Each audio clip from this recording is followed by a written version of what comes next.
Hey guys, it's Mark from MazTech, and today we are going to build a budget gaming PC for under $200.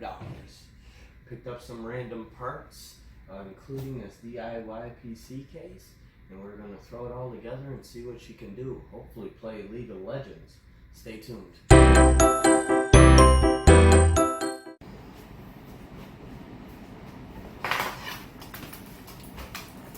Alright, well, here we go. So, give a little background about this build. A few things over here. Now, I had built a budget gaming PC for my nephew a few months ago, and I was on eBay, and I was looking to get a board that could hold a Xeon or an i5 2400, which is what was put into his build. Throughout the purchasing of the parts and stuff, I picked up this board, which is an ASUS H67MLX. The problem was I was having trouble communicating with the seller, and when I received this board, this cooler was on top of it in a static bag, all bouncing around on top of the board, and it wasn't firing up at first. So I went ahead and purchased another board because I didn't want my nephew to have any issues playing Fortnite, of course. And so I opened up a case with eBay. They seen it in my favor. I tried to return the board, and when I did, it came back with no address found. I contacted eBay, and they told me to hold on to the board until the person contacted me and that I could ship it back. Well, it seems that this person removed this ad altogether after multiple inquiries about how to return it to them. They didn't get back to me, so we're going to go ahead and throw it into this DIYPC case we picked up. So this has a Xeon E3 1230. I was able to pick up 8 gigs of RAM. Now these are 2 different sticks of RAM. I don't recommend that unless you know that they're the same speed, same size, same latency. It works right now. I was able to also pick up a really cheap HD 8570 just to test it, and I picked up this HDD 250 gig hard drive, which came out of a electronics lot of a bunch of dead electronics. So not just PCs, we had an Xbox One, we had a PlayStation Original, a couple of TV plug-in games, and some other miscellaneous items. I picked all of it up for $10. The tower is actually right behind me, but it wasn't working. The motherboard was shot, so I decided just to pull the hard drive to use and a couple other parts for reuse, and then I'm going to recycle the parts that don't work. We're also able to pick up a 400 watt EVGA 80 plus white power supply unit. Now, I was using this board for the longest as a test bench to test out different components I'm picking up for different builds and stuff like that. Hence my little OEM power plug to turn things on and off as far as the motherboard goes. But I had enough of looking at it and wanted to go ahead and throw it into this case and see what we can get for under $200. So the Xeon cost me $50, and this 8750 cost me $23. The power supply was $24. The RAM cost me $10. The case cost $33, and the motherboard originally cost $33 as well. But because we were able to get a refund on it, we're not going to count that as far as the cost of the build. So that may be added to your build if you try and replicate this.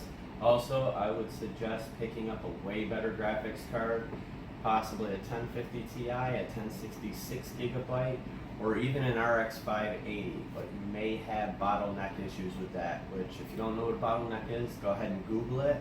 I don't think I've covered bottlenecks in a video yet, but there's plenty of videos out there and forums that'll talk about how bottlenecks work.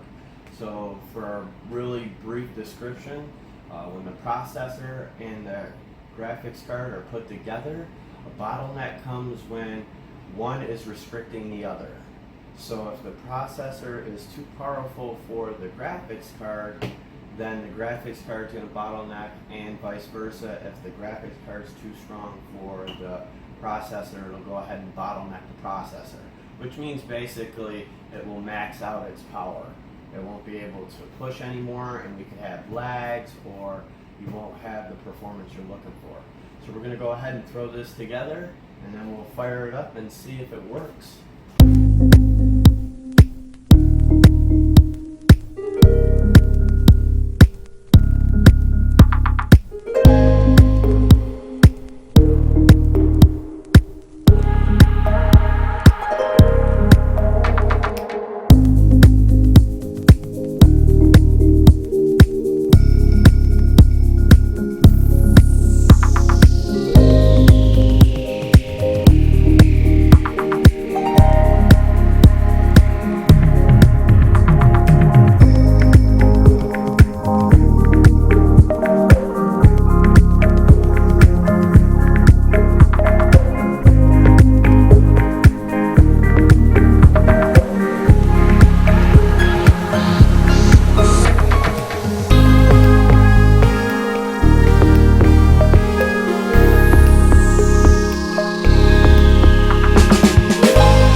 Go. Moment of truth.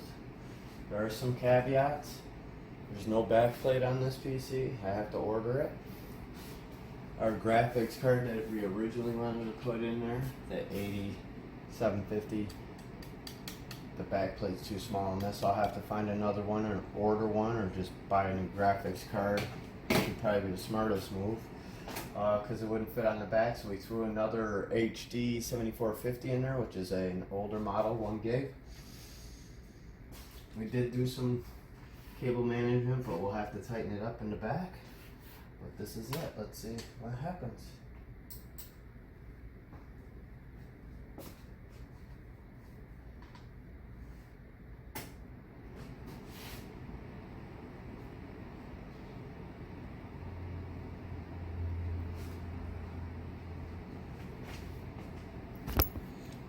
Bring it over here and let you get a look at it. Instead of having that regular blue fan in there, I threw in a multicolor LED fan. As you can see, we're going to clean it up a little bit.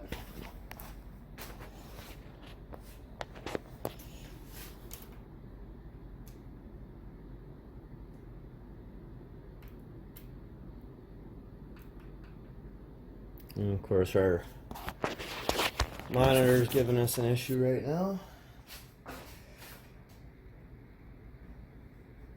which it shouldn't be.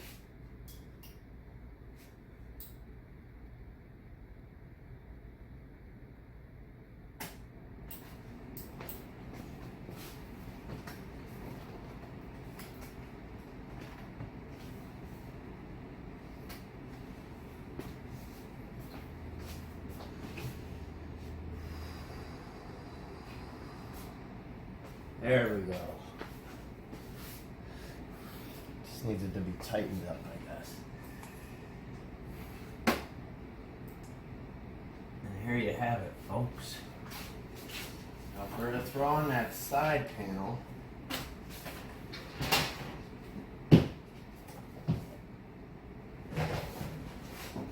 this also has an LED fan on it.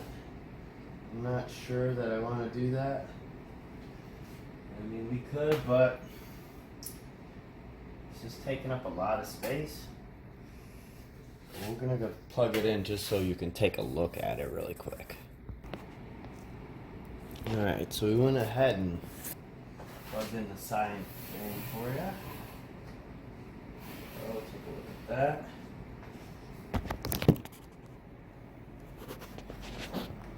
Got that back panel. You see how we're missing the back plate, but I can order that, no problem. That was one of the other problems with the motherboard, didn't come with a back plate.